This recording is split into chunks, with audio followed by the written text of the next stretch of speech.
আসসালামু আলাইকুম প্রিয় দর্শক, অন্য মঞ্চ চ্যানেলে আপনাদের সকলকে স্বাগত জানাচ্ছি। আমি যেরকম আন্দাজ করেছিলাম, প্রেডিকশন যা করেছিলাম সেটাই হতে চলেছে।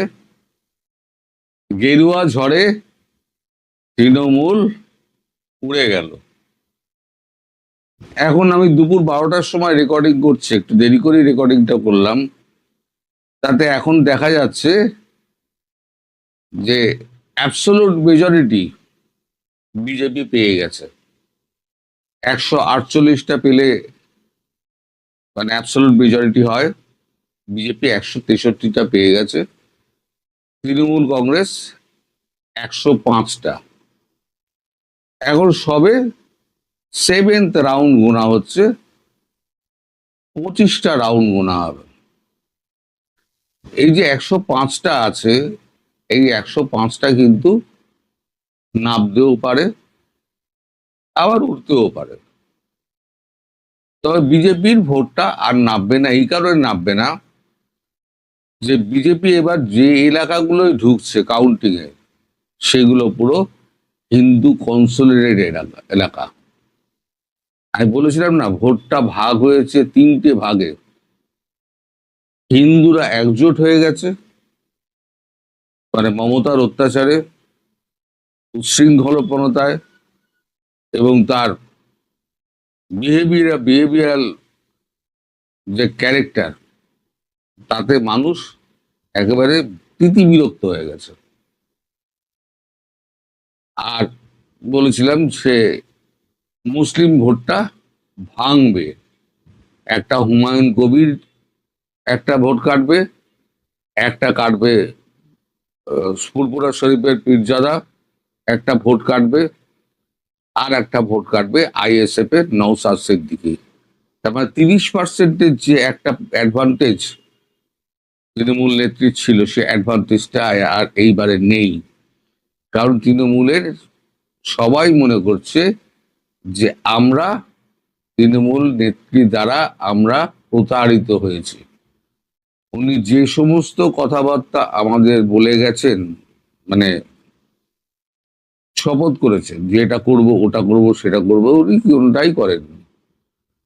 উল্টে ভোটটি নিয়ে তাদেরকে এখন দুধেল গাই হিসেবে তাদের পরিচয় হয়েছে। এখন উনি অনেক ভালো ভালো মধুর মধুর কথা বলে ঠিক ভোট যেদিকে মানে 29 তারিখ, ভোট হলো তো আপনার 29 তারিখ বিকেলবেলা উনি একটা হাসি মুখে একটা অভিযোগও করেছেন, আবার সবাইকে ধন্যবাদ জানিয়েছেন। এমন মিষ্টি মিষ্টি মধুর কথা আমি কিন্তু কখনো তৃণমূল নেত্রীর মুখে দেখিনি। তার সবসময় মেজাজ তিরিক্কি হয়ে থাকতো, তার সামনে কেউ কথা বলতে পারত না। 15 বছরে যত জনপ্রিয় হয়েছে তৃণমূল নেত্রী মমতা বন্দ্যোপাধ্যায়, 34 বছরের বাম শাসনে এত অত্যাচারও মানুষ এতটা খেপেছিল, কিন্তু এতটা খেপেনি। আমি বলেছিলাম এবারের ভোটটা, নির্বাচন শেষ হলে ভোট গণনা যখন হবে তখন বোঝা যাবে যে তৃণমূলকে মানুষ সরালো না বিজেপিকে আনলো। এই ফল বলে দিচ্ছে বাংলার মানুষ তৃণমূল কংগ্রেসকে সরিয়ে দিল। অর্থাৎ তুমি এবার বিদায় হও, আর তোমায় পশ্চিমবঙ্গের মুখ দেখতে হবে না। এই যে চেয়ার থেকে উনি বেরিয়ে গেলেন, পশ্চিমবঙ্গের যা ইতিহাস আছে রাজনৈতিক, তৃণমূল বলে আর বস্তুটি মানে দলটি আর দ্বিতীয়বার ক্ষমতায় আসার কোনো অবস্থাতেই চান্স নেই। এবার উনি যে মানে অনুরোধটা করেছেন, সবাইকে ধন্যবাদ জানিয়েছেন এবং একটা অভিযোগ করেছেন, আগে সেই ভিডিওটা আপনারা দেখুন, তারপরেতে আমি আবার কথা বলব। নমস্কার, আমি বাংলার মামাটি মানুষকে অনেক আমার প্রণাম, সালাম, জোহার এবং জয় জিনেন্দ্র। আমি সবকিছু জানাচ্ছি। সত শ্রী আকাল জি। আপনারা সকলে ভালো থাকুন, সুস্থ থাকুন। আপনাদের প্রতি আমরা খুব কৃতজ্ঞ। এত রোদ্দুরের মধ্যেও এবং সবকিছু অত্যাচার সহ্য করে আপনারা যেভাবে ভোট দিয়েছেন লাইনে দাঁড়িয়ে, আপনাদের কাছে আমরা খুব কৃতজ্ঞ। আমি আমার কর্মীদের কাছেও খুব কৃতজ্ঞ, যারা জীবনপণ লড়াই করে অনেক অত্যাচার সহ্য করে সেন্ট্রাল ফোর্স এবং এখানকার ফোর্স সবার যৌথ অত্যাচার সহ্য করেও টোটাল সমস্ত machinery government of India, prime minister, home minister থেকে শুরু করে পুরো গভর্নমেন্ট অফ ইন্ডিয়া এবং 19টা রাজ্যের বিজেপি নেতাদের এবং অর্থ ভান্ডার, শক্তির ভান্ডার, বন্দুকের ভান্ডার নিয়ে যারা বাংলার মানুষকে জব্দ করতে চেয়েছিলেন, জব্দ তারা কিন্তু ভোট বাক্সে হয়ে গেছে।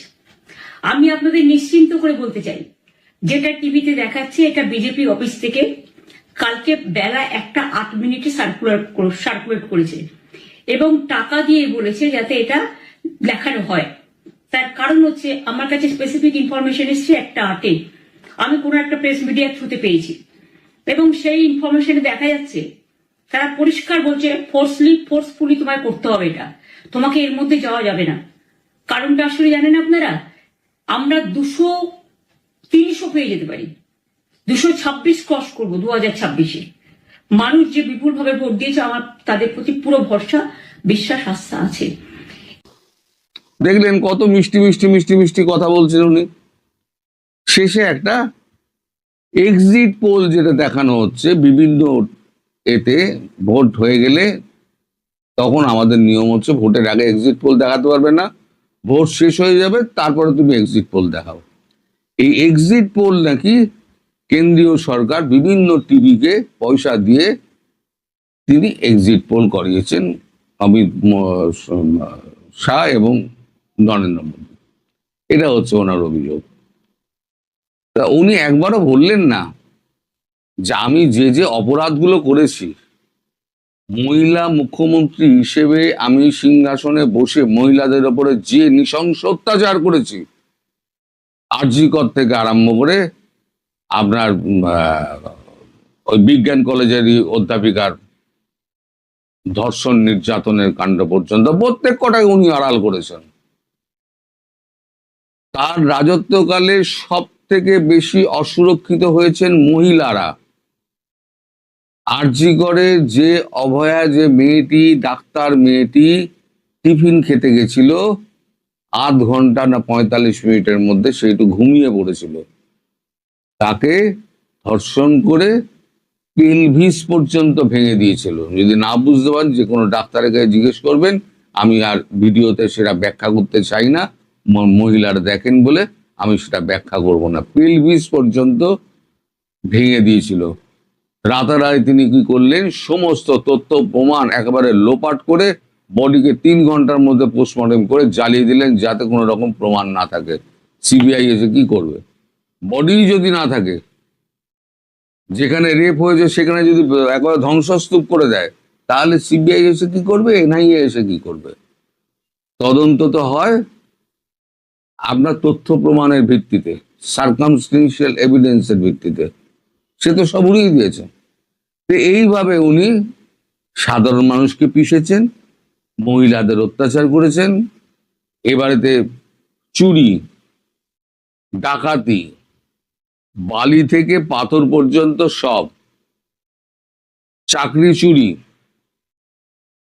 প্রধানমন্ত্রী সড়ক যোজনার টাকা চুরি, 100 দিনের কাজের টাকা চুরি, গঙ্গা অ্যাকশন প্ল্যানের টাকা চুরি, শুধু চুরি করে গেছেন। আর পশ্চিমবঙ্গের দেনা যখন 2011 সালে বামফ্রন্ট যে সময়তে 1,75,000 কোটি টাকা ছেড়ে গেছিল দেনা, সেটা উনি প্রায় 9 লক্ষে পৌঁছে দিয়েছেন। এবং ভাতা দিয়ে এবং মাসিক সহায়তা দিয়ে তিনি মনে করেছিলেন আমি সব মানুষকে কিনে নিয়েছি। আমি একটা কথা আপনাদের বলেছিলাম যে আমার বাড়িতে যে মানে সহায়িকা আছেন কাজ করতে, যিনি আমাদের সাহায্য করেন, তাকে আমি জিজ্ঞেস করেছিলাম তুমি কাকে ভোট দেবে গো? বলছে বিজেপিকে ভোট দেবো। মানে কেন, তোমার 1,500 টাকা পাচ্ছ তো? বলে বিজেপিকে দিলে 3,000 টাকা পাবো, বিজেপি যদি না যেতে তাহলে 1,500 টাকা পাচ্ছিলাম পাবো। তখন ওই ক্লাসটা কত বুদ্ধিমান ভাবুন। বলে মেয়েদের টাকা দিয়ে আর ছেলেদের বঞ্চিত করে চাকরি থেকে, তারা চাকরি পাশ করেছে, পাশ করে তাদের ঘোটালার মাধ্যমে যারা পাশ করেছে তাদেরকে চাকরি না দিয়ে ভেতর থেকে টাকা খেয়ে, লক্ষ লক্ষ টাকা খেয়ে তাদেরকে চাকরি দেওয়া হয়েছে। সব চাকরি বাতিল, কোর্ট সব চাকরি বাতিল করে দিয়েছে। এখন সুপ্রিম কোর্ট আর হাইকোর্ট তার নাম শুনলে এখন খেপে যায়।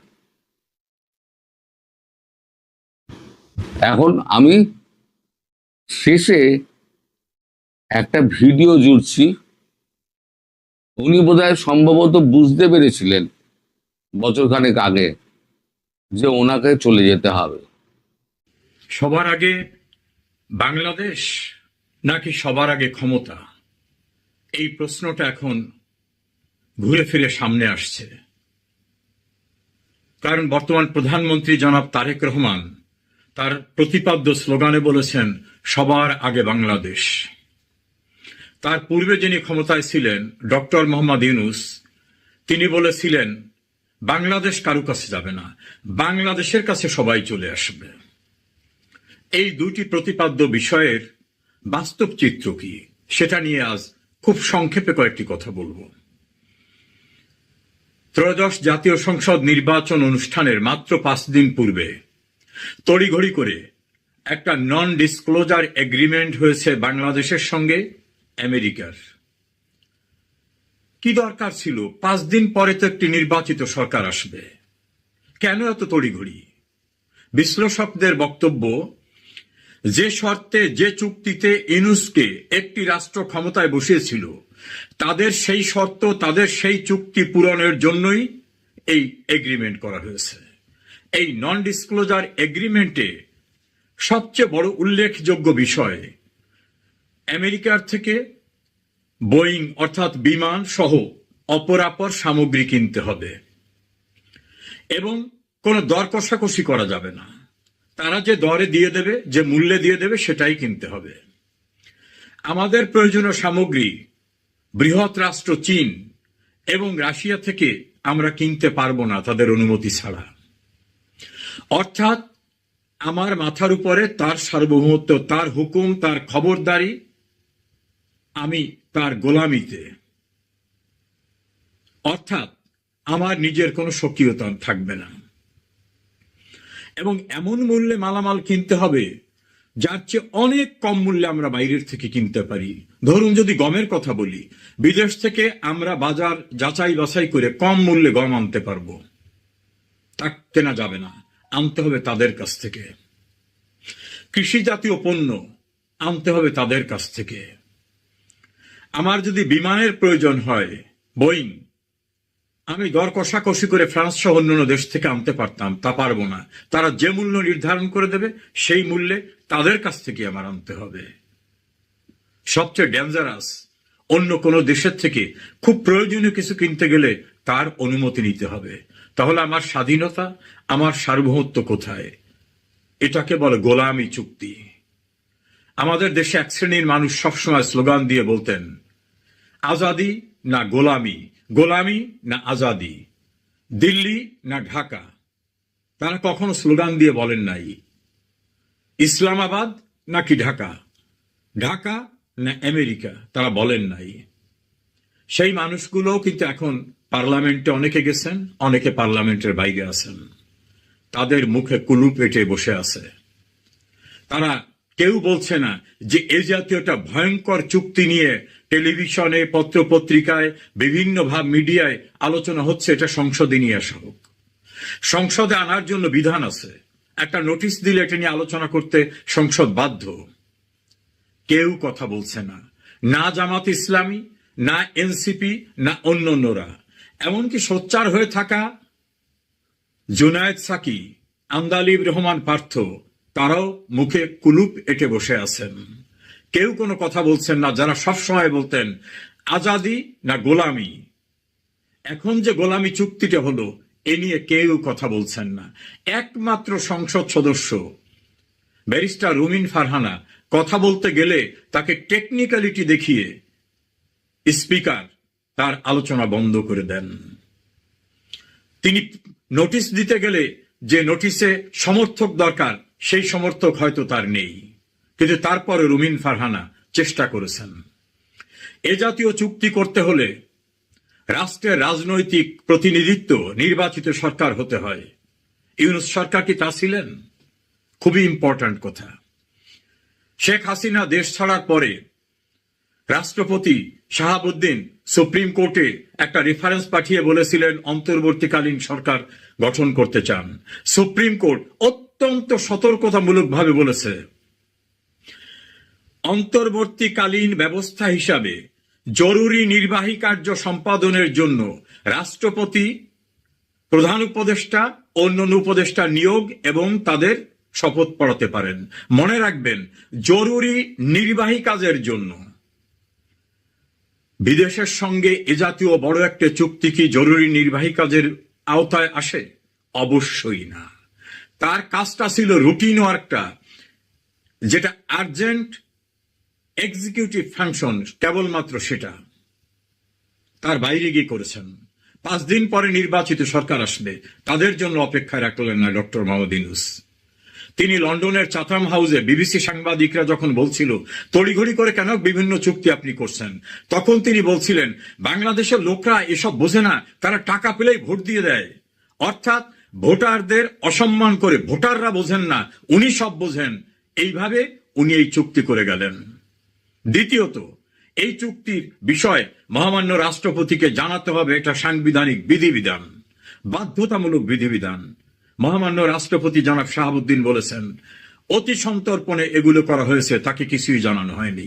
তাহলে সংবিধান লঙ্ঘন হয়েছে। এক হচ্ছে ইউনূসের কোনো ক্ষমতা ছিল না, দ্বিতীয় হচ্ছে সংবিধান লঙ্ঘন হয়েছে, তৃতীয় হচ্ছে এটা রাষ্ট্রবিরোধী, রাষ্ট্রের স্বাধীনতা, সার্বভৌমত্ব এবং স্বার্থ বিরোধী। তার পরবর্তী হচ্ছে যে সরকার ক্ষমতা এলেন, যে পার্লামেন্ট গঠিত হলো, সেই পার্লামেন্টে এই বিষয়কে উপস্থাপন করতে হবে, কারণ রাষ্ট্রের নিরাপত্তা, রাষ্ট্রের স্বার্থ জড়িত। সেখানে এটা উত্থাপিত হচ্ছে না এবং সেটা নিয়ে কোনো আলোচনার ব্যবস্থা করা হচ্ছে না। তাহলে কি ইউনূস ক্ষমতা আসার জন্য যে চুক্তি করে এসেছিল অন্য দেশের স্বার্থ নিশ্চিত করার, তার ধারাবাহিকতায় এখন যারা আছেন তারাও সবার আগে বাংলাদেশ, এটা সঠিক নয়। সবার আগে ক্ষমতায় টিকে থাকা, এটাই কি সঠিক? তাহলে ইউনূসের যে স্লোগান ছিল আমরা কারো কাছে যাব না, সবাই আমাদের কাছে আসবে, তারেক রহমান প্রধানমন্ত্রী, তার স্লোগান ছিল সবার আগে বাংলাদেশ। কিন্তু সবার আগে বাংলাদেশকে বিকিয়ে দিয়ে যে স্বার্থ বিসর্জন দেওয়া গোলামি চুক্তি হলো, সেটা কি তিনি অ্যাপ্রুভ করে যাবেন? তাহলে সবার আগে বাংলাদেশ নাকি সবার আগে ক্ষমতা? আলোচক, বিশ্লেষক, অর্থনীতিবিদদের অভিমত সবার আগে ক্ষমতা নিয়ে ডক্টর ইউনূস এবং তার উত্তরাধিকারীরা বাংলাদেশের স্বার্থ বিসর্জন দিয়ে গোলামি চুক্তি করেছেন, যার সঙ্গে জামাত ইসলামী এবং বিএনপি জড়িত মর্মে, সম্মতি দিয়েছে মর্মে বর্তমান সরকারের পররাষ্ট্রমন্ত্রী খলিলুর রহমান বলেছেন তাদের সম্মতিতে এই চুক্তি হয়েছে। আর যারা চিৎকার করে কথা বলতেন, জোনায়েদ সাকি, আন্দালিব রহমান পার্থ সহ অন্যান্যরা, এনসিপির নাহিদ সহ অন্যান্যরা, তারা মুখে কুলুপ এঁটে বসে আছেন। তাহলে পরিষ্কার, দেশ নয়, দেশের স্বার্থ নয়, সবার আগে বাংলাদেশ নয়, সবার আগে ক্ষমতা এবং ক্ষমতার ভাগাভাগি। এই অপরাধ, এই অন্যায় একদিন টিকবে না, ততক্ষণে বাংলাদেশের অপূরণীয় ক্ষতি হয়ে যাবে। তাদের কাছে সবার আগে ক্ষমতা, সবার আগে বাংলাদেশ নয়।